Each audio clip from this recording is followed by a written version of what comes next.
अक्षिता शर्मा। मैं एक साइकोलॉजी की स्टूडेंट हूँ। आज हम मानसिक स्वास्थ्य के बारे में बात करेंगे। इस फील्ड में काम करते हुए मैंने ये अधिकतर देखा है कि महिलाओं के मानसिक स्वास्थ्य के बारे में अधिकतर कोई बात नहीं करता। तो आज हम डॉक्टर अनीता गौतम के साथ हैं और आज हम कुछ ऐसे मिथ और गलतफहमियों के बारे में जानेंगे। तो मैम नमस्ते। मैं पूछना चाहूँगी कि महिलाओं में अधिकतर कौन सी मानसिक दिक्कतें आती हैं और हम उन्हें कैसे पहचान सकते हैं और कैसे उनकी मदद कर सकते हैं?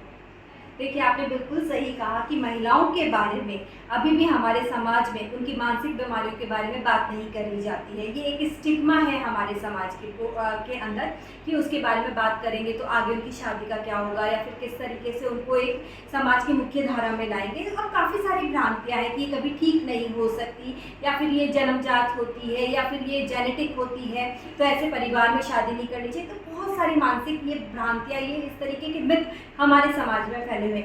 आपने क्वेश्चन किया था कि कौन कौन सी मानसिक बीमारियां महिलाओं में अधिक होती है। एक तो अवसाद, डिप्रेशन की जो बीमारी होती है वो महिलाओं में पुरुषों के मुकाबले अधिक होती है, 2 गुना अधिक होती है। कारण आपको पता ही है कि हमारा जो समाज का जो सामाजिक ढांचा है उसका एक बहुत बड़ा कारण है कि महिलाओं में अवसाद ज़्यादा होता है। उनको फाइनेंशियली डिपेंडेंट नहीं है, अपने पति पर निर्भर रहती है, पिता पर निर्भर रहती है, उनको कोई निर्णय करने की उनकी स्थिति नहीं है, या हर छोटी छोटी चीज़ों पर, छोटे छोटे मनी पर कोई भी डिसीजन है उनको अपने परिवार पर निर्भर रहना पड़ता है।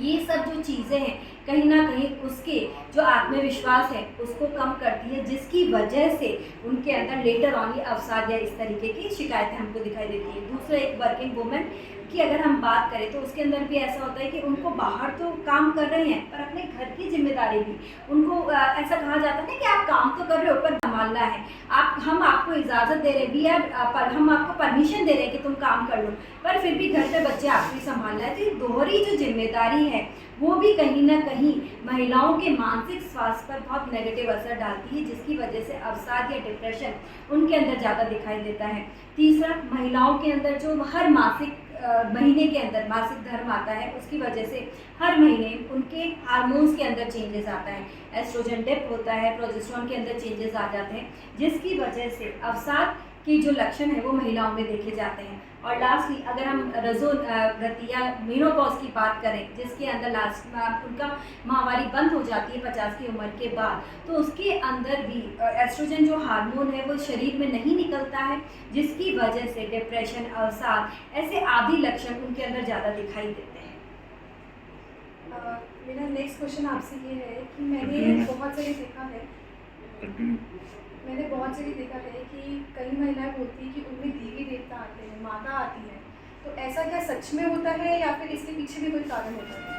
नहीं, ये जो हम आपने बताया ना कि किसी के शरीर में माता आ गई है, देवी देवता आ गए हैं या भूत आ गया है, जिन्न आ रहे हैं, ये एक मानसिक बीमारी है जिसको हम बोलते हैं डिसोशिएटिव डिसऑर्डर।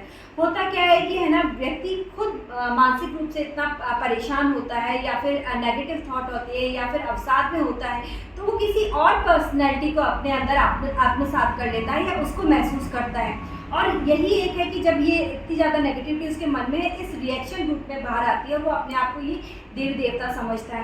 मैं ये नहीं कह रही कि कोई भी व्यक्ति ये जानकर कर रहा है, उसके दिमाग के अंदर रिएक्शन फॉर्मेशन होता है जिसकी वजह से उसके अंदर ऐसे लक्षण आते हैं और वो इस चीज़ को महसूस करता है कि उसके अंदर देवी आ रहा है, देवता आ रहा है। हम अगर उनसे बात करें तो उनको याद नहीं रहता है कि उस समय उन्होंने क्या क्या बोला है, पर ये कहीं ऐसा नहीं है कि किसी भी व्यक्ति के अंदर कोई भूत आ रहा है, जिन्न आ रहा है, देवी देवता आ रहे हैं। ये एक डिसोशिएटिव डिसऑर्डर नाम की बीमारी है जिसका इलाज दवाइयों एवं साइकोथेरेपी द्वारा पूर्णतः वह व्यक्ति ठीक हो जाता है और वापस इस तरीके के लक्षण उसके अंदर नहीं दिखाई देते।